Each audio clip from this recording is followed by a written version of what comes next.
Miklos, realmente, o sea, nos estamos conduciendo a un fin. Hay un grupo que se sienta dentro de una mesa, ¿viste? Como muchas veces vemos en las películas, conformado por 12 personas de diferentes partes de la élite, ¿no?, mundial, que nos están conduciendo, llevando hacia un determinado objetivo. ¿O es muy conspiranoico lo mío? No, no es conspiranoico. Y gracias por hacer esta pregunta porque generalmente no se tilda de conspiranoico a quien se atreve a establecer una estructura de mando frente a esta situación. Esto es efectivo. Solamente voy a plantear una pregunta muy lógica. Estamos orientándonos hacia una sociedad tecnológica, ¿no? Hacia la tecnosociedad, donde todas, incluso las relaciones humanas, ya están siendo mediadas por tecnología. El hecho de que nosotros hablemos así, no solamente, bueno, ahora por razones obvias, esto se hace en Argentina, yo estoy fuera de Argentina, pero incluso dentro de los países, dentro de las mismas ciudades, ¿no?, donde tienes relaciones que son ya virtuales, la virtualización gradual de las relaciones, el trabajo, ¿no?, esta idea de que ya trabajamos en entornos virtuales, en espacios virtuales, el trabajo remoto, se empieza a hablar de trabajo híbrido como para darle una esperanza a la gente de que todavía no vamos a poder juntar en sitios para interactuar físicamente con otras personas. Tú lo que estás viendo aquí es una tecnificación de la sociedad, ¿no?, la mediación de las relaciones humanas a través de la tecnología y de todos los aspectos del ser humano a través de la tecnología. Preguntas muy sencillas. ¿Qué empresas son? ¿Son empresas financieras? O sea, ¿son fondos financieros? ¿Son empresas químico-farmacéuticas? No, son los grandes gigantes tecnológicos. Son las que están produciendo el hardware y el software para, vamos a decir, entrar a este modelo de digitalización de la economía, digitalización de la sociedad. Ese es uno. ¿Son los gobiernos los que están llevando a cabo esto en Occidente? No. Ni el gobierno de los Estados Unidos, ni los gobiernos ni la Unión Europea, ni nuestros gobiernos en América Latina. Eso no ocurre. Son las grandes empresas tecnológicas las que desarrollan esa tecnología. Por el lado de China, también son empresas privadas, pero hay una diferencia fundamental. En China, el que sigue cortando el queque ahí es Xi Jinping y el Partido Comunista Chino. O sea, las empresas operan bajo la venia y la autorización del Partido Comunista Chino, punto. Entonces, en China sí tienes un Estado que te controla todo. En Occidente el Estado ha sido demolido por el tecnocorporativismo. Literalmente. Tú puedes ver incluso información sensible en los Estados Unidos, los contratos de cloud computing que se disputaban entre Amazon y Microsoft para guardar, no, para tener archivada, bueno, para decir en la nube, para tener en la nube información sensible o crítica de inteligencia de los Estados Unidos. Son las empresas privadas. La infraestructura digital le pertenece a empresas privadas. Ese es el primer punto. ¿Quiénes desarrollan las tecnologías? ¿Quiénes las venden? ¿Quiénes las administran? ¿Quiénes las regulan? Y quiénes se benefician de este desarrollo tecnológico. Ese es un punto. Y dos, ¿tú crees que son los presidentes o los primeros ministros de nuestros países o sus aparatos del Poder Ejecutivo, incluso del Legislativo, los que tienen esta visión de tecnología, esta visión de tecnofuturo?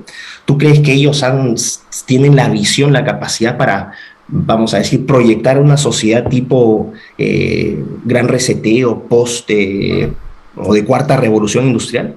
Eso proviene de mentes que están metidas en el mundo tecnológico. Punto. Y otra cosa, el poder económico, no solamente de estas empresas, solamente para que te des una idea, las 6 primeras empresas de Occidente que están a nivel de capitalización de mercado, es decir, el número de acciones que tienen por el precio de esas acciones en un determinado día. Puede variar la capitalización de mercado porque el precio de las acciones varía todo el día. Es una especie de símil para lo que es el Producto Bruto Interno de una nación. ¿Okay? Entonces tú dices el valor de mercado, la capitalización de mercado de estas empresas. Tú tomas Google, o sea, Alphabet, tomas Microsoft, Google, Apple, Facebook o Meta, las tomas a ellas y estas empresas tienen un PBI combinado, o sea, una capitalización de mercado que es mayor que el PBI de los 10 países más grandes de América Latina. La fortuna de Jeff Bezos, y con esto para que te doy una idea, la fortuna de Jeff Bezos, que ahora es el segundo, porque Elon Musk está primero, pero vamos a decir, la fortuna de Jeff Bezos, personal, es superior al PBI de los 68 países más pobres del mundo. Un solo individuo tiene más, vamos a decir, más dinero, más activos, no solamente dinero, instrumentos financieros, propiedades, lo que sea, que los 68 países más pobres del mundo. O sea, quiero que entiendas esto, y no solamente es Bezos, Page y Brin de Alphabet, ¿no? Los fundadores de Google, Bill Gates, que tanto se ha hablado de Gates, que sí está metido en todo esto. O sea, ni siquiera es conspiración que el tipo está financiando a la Organización Mundial de la Salud, que él financia a Gavi, que a través de su fundación Bill and Melinda Gates financia una serie de actividades, no solamente en salud, financia programas de investigación en universidades, es decir, la privatización de la agenda de investigación en las universidades públicas y privadas de los Estados Unidos y del mundo.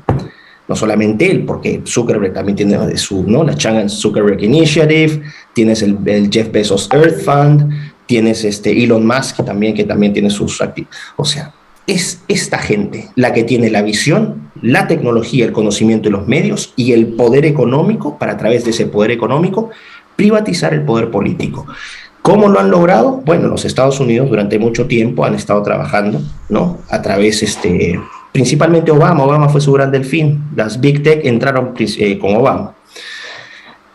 A través de la penetración en el Partido Demócrata en la Unión Europea, ¿no? En conjunto también con los fondos financieros. Ahí está metido Soros, que es uno más de tantos, ¿no? Y esa es la forma como han infiltrado el poder político. Entonces han privatizado el poder político y han privatizado el poder también de las supranacionales. Cuando tú donas más que el gobierno de Francia, Alemania, el Reino Unido, Australia y Canadá, juntos, como es el caso de Bill Gates en la OMS, no es que a ti te recibe Tedros Adhanom, sino que Tedros Adhanom se pone los zapatos de charol, se pone los zapatos de charol para recibir a Bill Gates. Claro, Esta es la realidad. Lo adora como a Dios, olvídate. Exacto. Y para cerrar esto, con toda esta, ¿no? Vamos a ir a un principio lógico.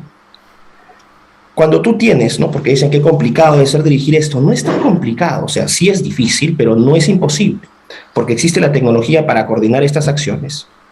Y otra cosa, un principio muy lógico. Pongamos que estás en una cueva y hay 1.000 personas dentro de esta cueva, 100.000 personas dentro de una cueva, y todo está oscuro. Y de repente se abre por ahí un ojo de luz, y entra un ojo de luz. ¿Tú crees que es necesario coordinar a todas las personas para que caminen hacia ese ojo de luz, o orgánicamente esas personas se van a ir alineando y van a ir dirigiéndose hacia el ojo de luz? Es así. ¿Cuál es ese ojo de luz? Los incentivos y los desincentivos. El ojo de luz es la agenda, ¿no? Las diferentes agendas. Vamos a decir, la agenda del medio ambiente, la agenda del aborto, la agenda LGBT, la agenda feminista, la agenda multiculturalista, la agenda de la eutanasia, la agenda del especismo, animalismo, todas esas agendas que sirven como ojo de luz. Y después, a través de incentivos y desincentivos, incentivos pueden ser puestazos en organismos multilaterales, un fellowship en alguna universidad, pescas un mediocre que nunca le ganó a nadie y de repente lo nombras, no sé, pues, campeón de género. Ojo, este título estúpido existe en las Naciones Unidas, los campeones de género. Lo nombras campeón de género, un inútil que nunca sirvió para nada, y lo mandas 6 meses a hacer un estudio en Harvard. Entonces el inútil después va a poner en su currículum, soy ¿no? exalumno de Harvard, porque así se van inventando los CVs. Entonces tienes ese tipo de incentivos.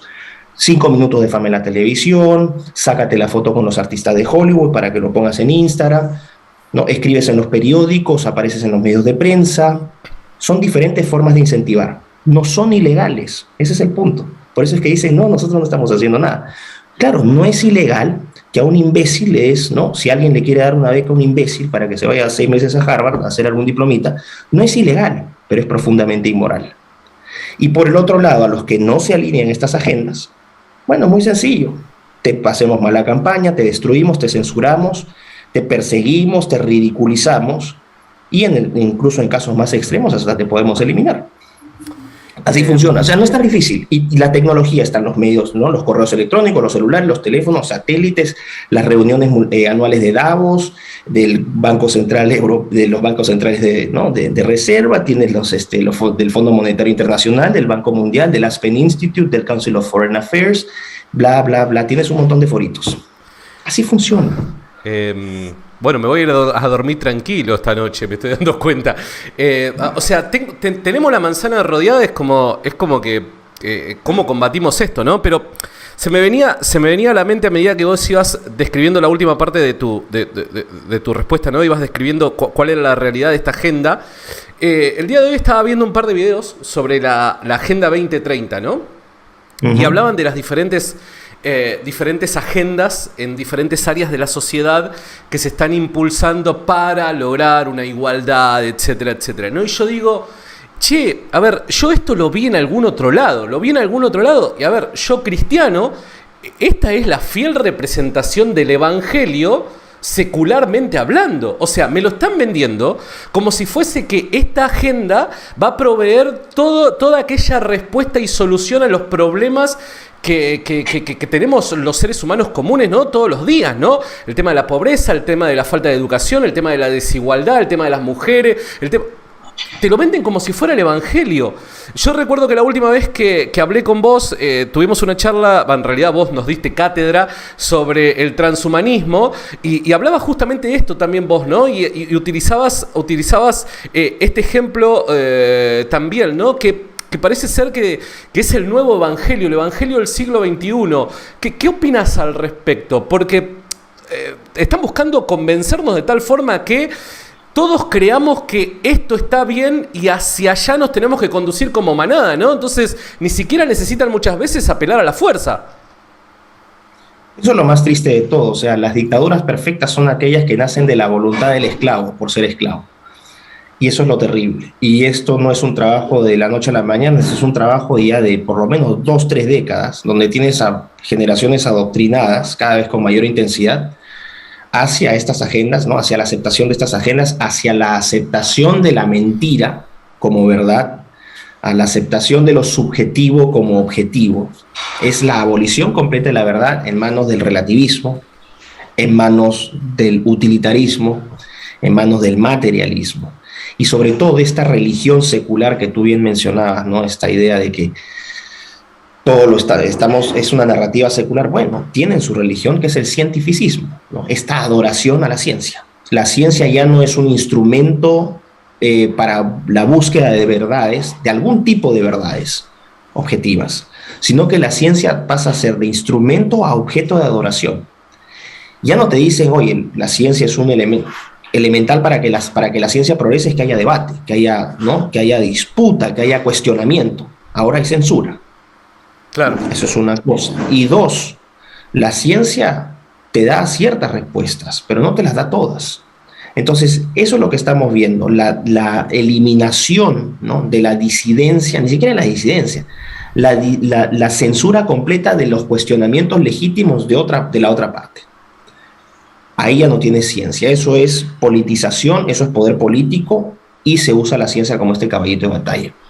Ahora, la Agenda 2030, por ejemplo, que tú mencionas, es una de las tantas agendas, es simplemente la institucionalización o la formalización de sus agendas, que son completamente impopulares e ilegítimas, porque no nacen de las necesidades del pueblo, sino nacen de la visión de una élite. Son de estas élites que ¡ay, que el conspiranoico! Por favor, váyanse a ver los foros, ¿no? Las reuniones del Foro Económico Mundial en Davos. Ahí tienen cuando la gente dice la élite, ahí está su élite.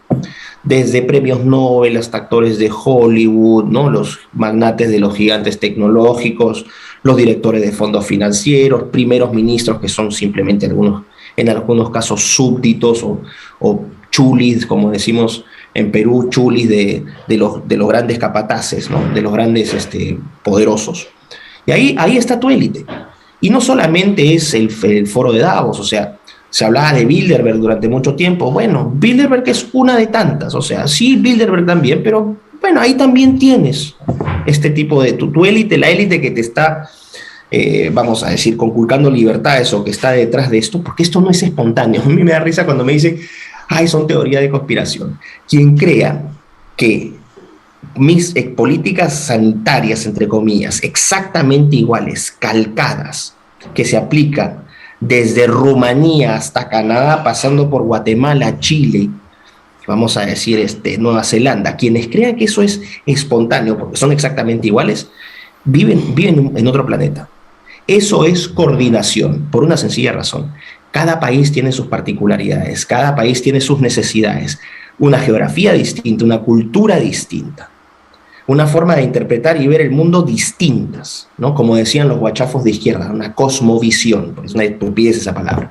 Bueno, la cosmovisión. Son diferentes, pero lo que estás viendo es una estandarización criminal de todo este tipo de políticas. Eso es evidencia irrefutable de que esto no es espontáneo, esto es coordinado. Funciona bajo el paraguas del globalismo progresista y tienes organismos supranacionales que te dirigen, vamos a decir, la gran narrativa, y operando debajo los estados nacionales, sea a través de ministros, a través de presidentes, que simplemente son payasos de turno. O sea, lo que tienen ustedes en Argentina, Fernández, pues es, ok, simplemente para evitar problemas voy a decir que el sujeto es un impresentable. Es un marmota, es un marmota, hay que decir. Es lo mismo lo que hay en Perú, ¿no? Con Castillo, o en el mismo Reino Unido con Boris Johnson. Mamarrachos, son mamarrachos al servicio del poder. A ver, recién hacías, en la anterior respuesta que dabas, ¿no? Describías a estos magnates, ¿no? A estas personas, individuos que económicamente son más poderosos que muchos países en el mundo, ¿no? Recién hablabas de esos. Que hagan la matemática, si no me creen, por favor.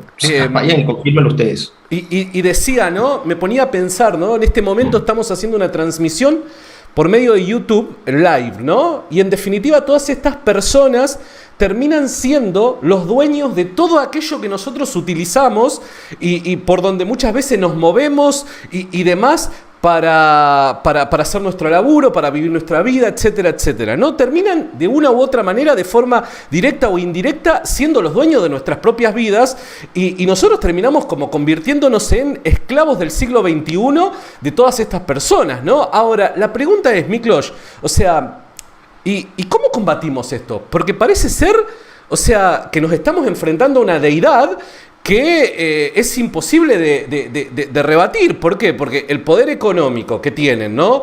El poder que tienen ya a través entiendo yo, de la pobreza de muchos países, cómo muchos países están en deuda con estas personas y demás. Son muchas cosas juntas, ¿no? ¿Cómo haces para combatirlo? ¿Qué nos recomendás? Bueno, en realidad todo el mundo sabe qué es lo que hay que hacer. En realidad todo el mundo que sabe Vamos a ponerlo así. ¿Qué pasa si alguien entra a tu casa y amenaza el bienestar de tu familia? ¿Qué haces? Yo actuaría de una forma poco cristiana para muchos. Agarro lo que tenga a mano y lo saco, ¿se entiende?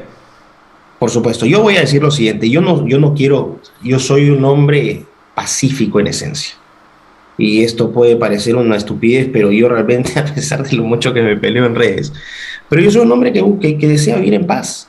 Eso es lo que yo quiero. Quiero vivir en paz, respetando la vida de los otros, que respete mi espacio, vamos a decir, relacionarme normalmente con mis amigos, con mi familia, ¿no? Que los hijos crezcan bien. Eso, tener una vida decente, no busco grandes poderes económicos, nunca me ha interesado.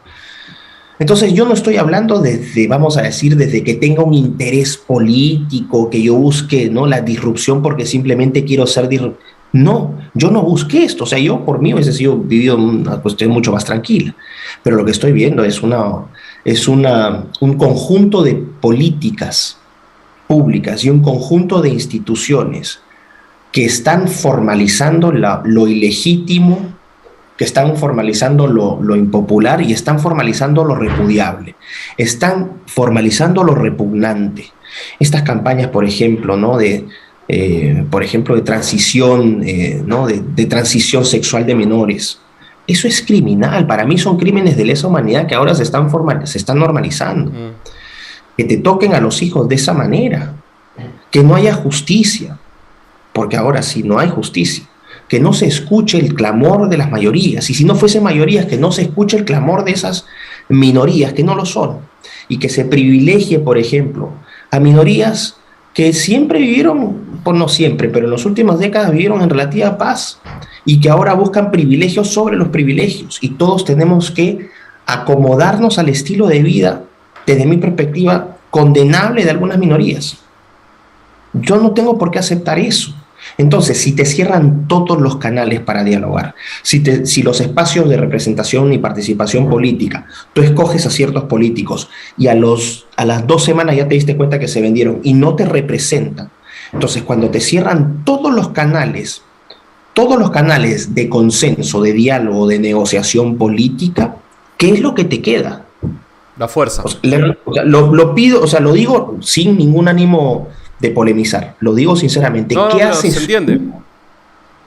¿Qué pasa, por ejemplo, con las, vamos a decir, con las huelgas de minas? Y ojo, quiero hacer una salvedad, porque hay veces de que nosotros, los que somos y defendemos, ¿no?, ciertos valores, parece que está mal que digamos ciertas cosas, ¿no? Pero de repente te doy un ejemplo. Hace 2 o 3 años atrás se estaba haciendo una reforma en tema jubilatorio acá en Argentina, ¿no? Y la izquierda, porque supuestamente los políticos que la encabezan consideraban de que era una medida injusta, incorrecta, apelaron a la fuerza y hoy por hoy vos podés buscar esto en internet, vos podés ver el Congreso de la Nación Argentina cómo estaba rodeado de militantes de izquierda, todos encapuchados con piedras en la mano, con armas, todo queriendo entrar y asaltar. ¿Por qué? Porque si lo hacen ellos es supuestamente por la lucha de la democracia, los valores, esto. Si lo hacemos nosotros somos unos antiderechos, somos la extrema derecha, somos fachos, somos esto, somos lo otro. Entonces también vale la pena aclararlo a esto, porque, a ver, cuando no te queda más remedio, como vos decís, o sea, es la fuerza, ¿se entiende? Esto lo quería aclarar porque si no parece como que de un lado sí, del otro lado no. Exacto, y tienen el cuajo de tratarte de fascista y de nazi. Los fascistas que utilizan técnicas fascistas, estados totalitarios, adoctrinamiento, represión de la opinión, de las libertades, los fascistas hablándote de fascismo. Es increíble, o sea, hemos llegado a un punto donde es normal, por ejemplo, ridiculizar a la Virgen María o ridiculizar a Jesús o ridiculizar la religión en general, ¿no? Y si pones algo con respecto a eso va a ser celebrado y las redes sociales se van a encargar de que esos mensajes se difundan, porque lo que buscan abiertamente es la disolución de la religión. O sea, el cristianismo en Occidente te aporta valores y principios absolutos que son el principal freno del relativismo progresista. Esos absolutos te impedirían implementar la agenda del progresismo en sus diferentes variantes. No podrías. Entonces, por eso es que van a promover activamente desde sus plataformas la difusión de esos mensajes que apunten hacia la destrucción de los absolutos. El metaverso, todas las categorías trans son relativismo aplicado, por ejemplo, ¿no? Tú en el metaverso puedes ser un avatar, puede ser lo que sea. En el mundo real también, o sea, no quiero ser mujer, me siento hombre. Y no quiero ser hombre, me siento mujer, y me siento tan mujer que incluso me voy a meter a la UFC a meterle cocachos a otra mujer, ¿no? A una mujer de verdad. Y te das cuenta, o sea, cómo esta alteración de la realidad, esta alteración de la verdad tiene consecuencias que son severas.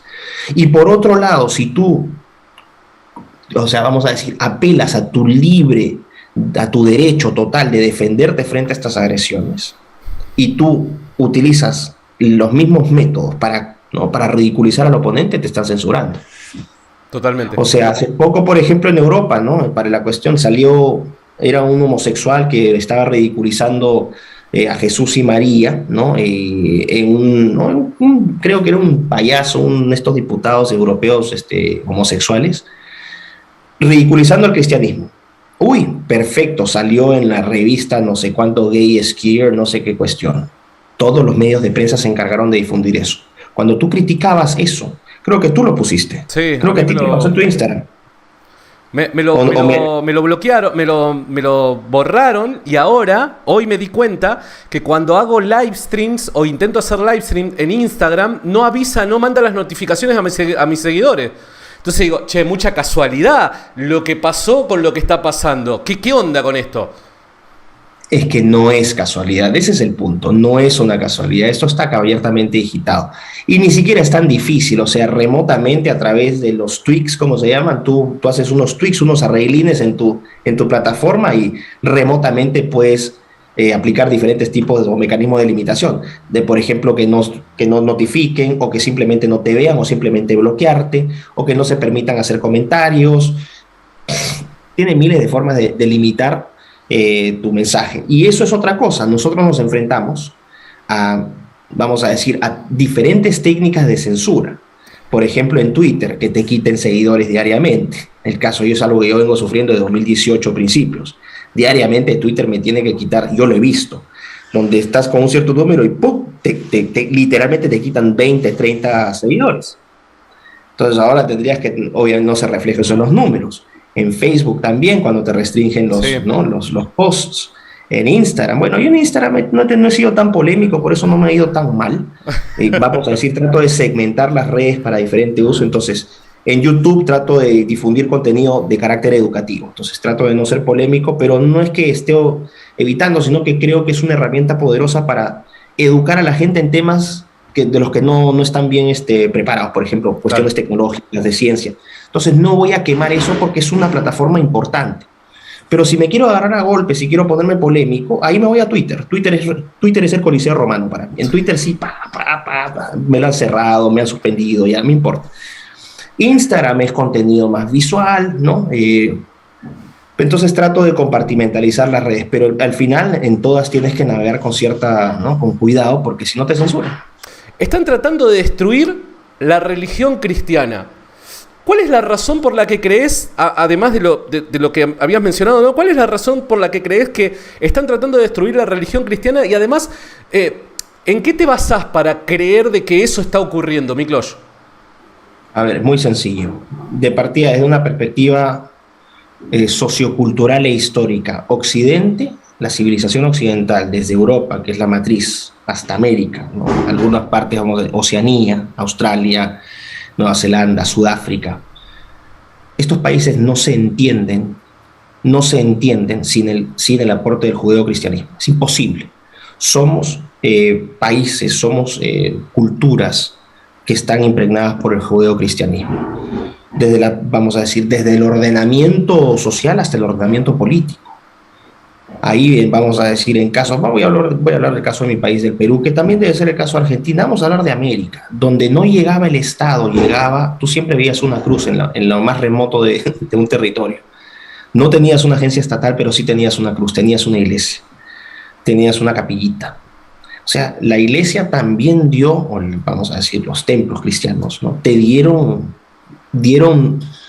presencia de poder político, de poder social, de poder, vamos a decir, incluso de ordenamiento económico, en lugares donde no había Estado. La cuestión cultural en cuanto al arte, el arte de Occidente es un arte que se inspira inicialmente en el judeocristianismo. Después ya empiezas a tener esto, es el brutalismo, el cubismo de Picasso, que son los protoprogresismos para, ¿no?, deconstruir al ser humano. Pero el arte se entiende de esa manera, también es judeocristiana. La forma, por ejemplo, de la música, todas las expresiones culturales, es decir, la arquitectura, la cultura, la política, todo se entiende de ese cristianismo. En segundo lugar, que creo que, y lo dije hace poquito, el hecho de que a través, por ejemplo, de los 10 mandamientos, tú estableces un primer código legal, rudimentario, pero es un código legal. Esto visto desde una perspectiva secular, independientemente de lo que tú puedas interpretar los 10 mandamientos. Es un código de leyes. No matarás, absoluto, es un valor absoluto. O sea, no matarás bajo ninguna circunstancia. Honrarás a tu padre y a tu madre, es decir, un valor absoluto, el respeto, ¿no? No desearás la mujer del prójimo. Claro, porque se sabe pues, que si tienes sociedades que son promiscuas, entonces al final lo que vas a tener es un desastre. No tienes cohesión social. Esos eran principios inquebrantables. A eso me refiero con absolutos. Eran males absolutos.